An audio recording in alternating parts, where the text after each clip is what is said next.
Hey everybody, what's going on? Hellmite here, bringing you another video from Grab the Lantern today. I know I just recently talked about champion updates last week when Riot released their State of Champ up and talked about Aatrox, Urgot, and Evelynn. However, there are also a couple other reworks in the works that I didn't talk about, but I probably should have.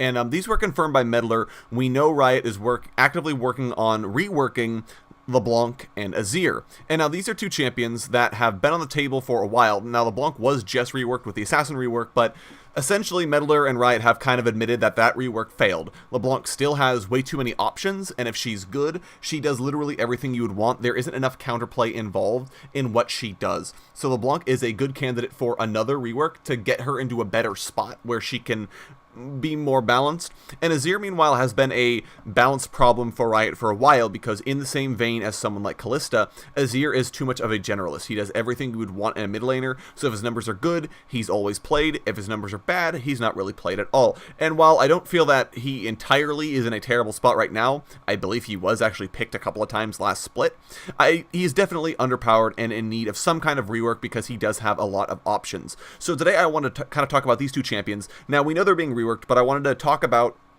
how they can be changed to make them healthier for the game. Now I'm going to start with Azir because I do play this champion a lot. I do have Mastery 7 on him. I believe he's my highest Mastery champion as well.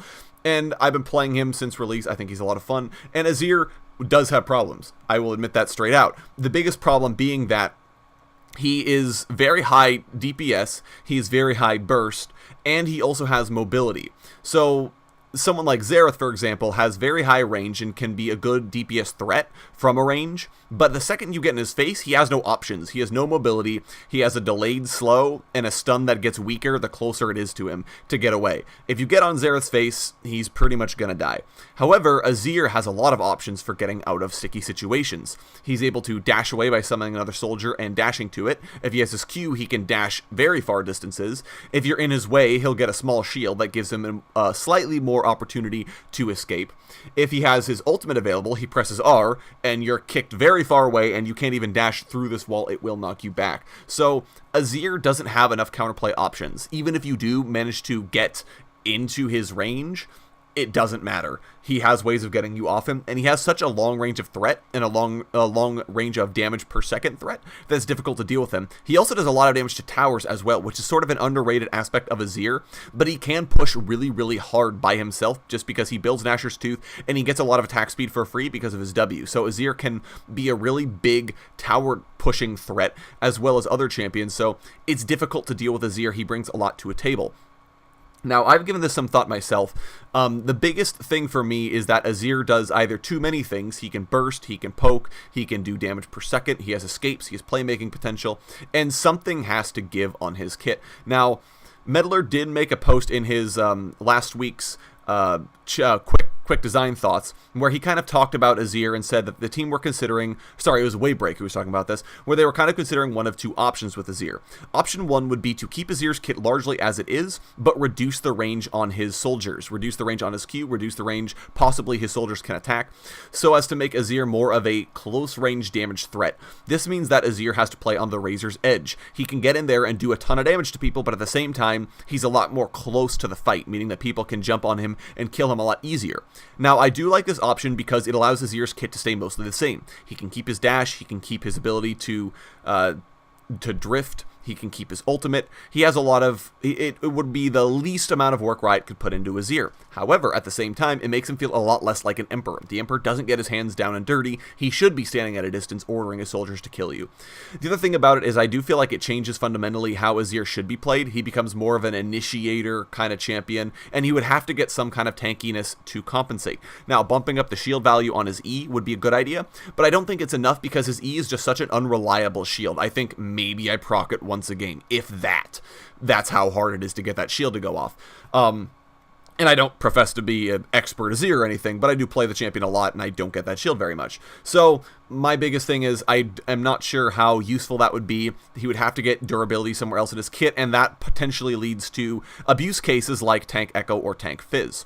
The second option Waybreak discussed was keeping Azir's ranges the same, but removing his E entirely. So now Azir doesn't have a dash anymore. He acts very much so like a rocket jump less Tristana, in that he can do a ton ton of damage from a range, but if you get in his face, all he really has is his ultimate to self-peel.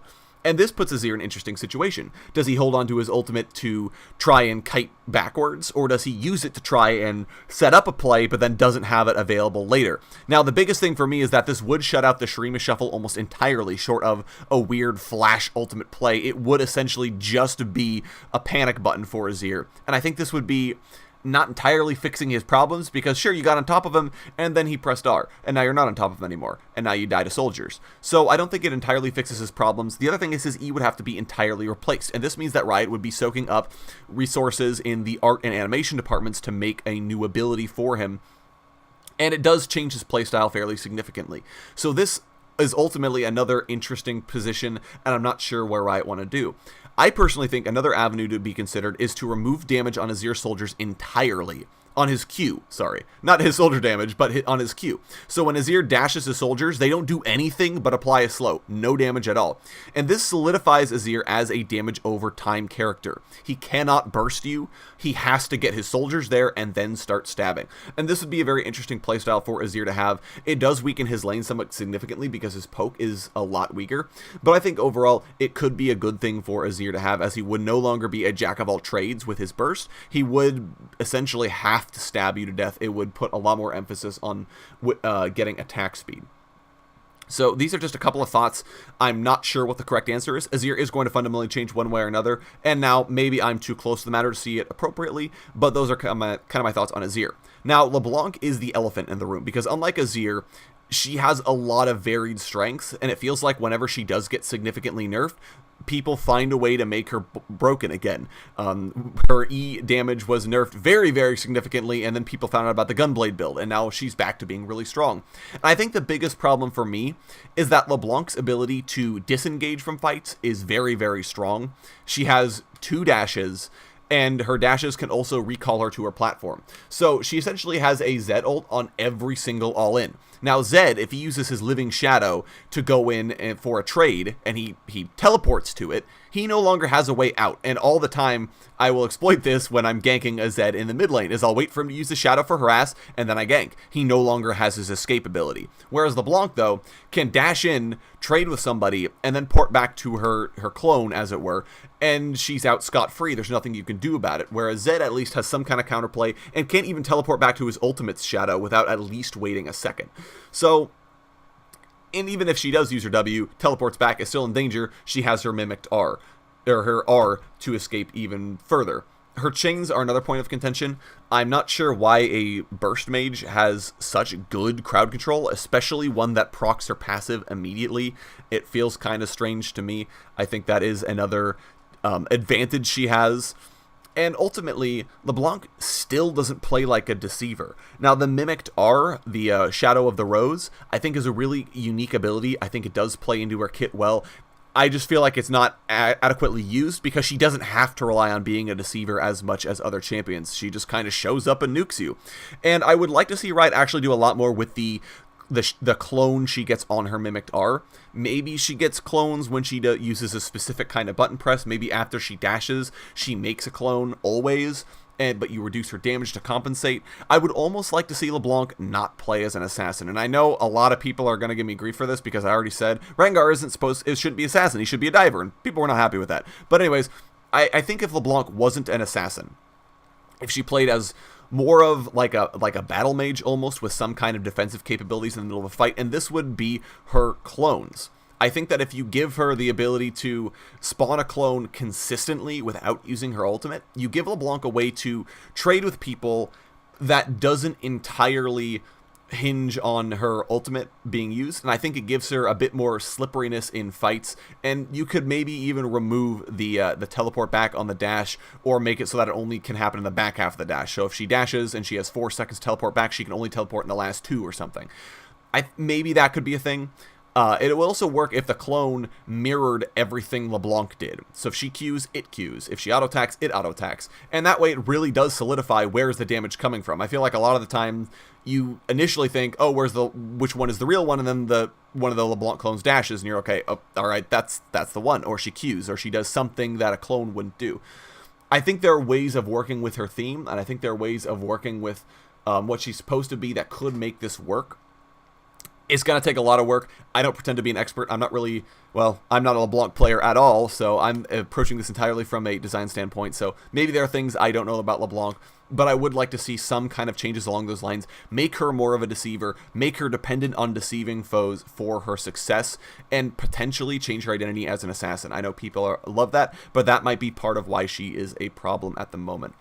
Anyways, that's going to be it for me today, guys. Go ahead and let me know in the comment section down below what you think on both the Azir and LeBlanc reworks. I would love to hear, especially from LeBlanc mains. Please let me know what you guys are thinking about this champion. I don't pretend to have the greatest of pictures of what's wrong with her, so I would love to hear what you guys think about her design. And even if you have thoughts on Azir, please, by all means, I could talk about Azir all day. Go ahead and leave a like if you enjoyed the video. If you really enjoyed the video, go ahead and consider subscribing. I upload a video every Monday, Friday, and on patch days as well. Once again, thank you guys so very much for watching. I do appreciate it, and I will talk to you all later.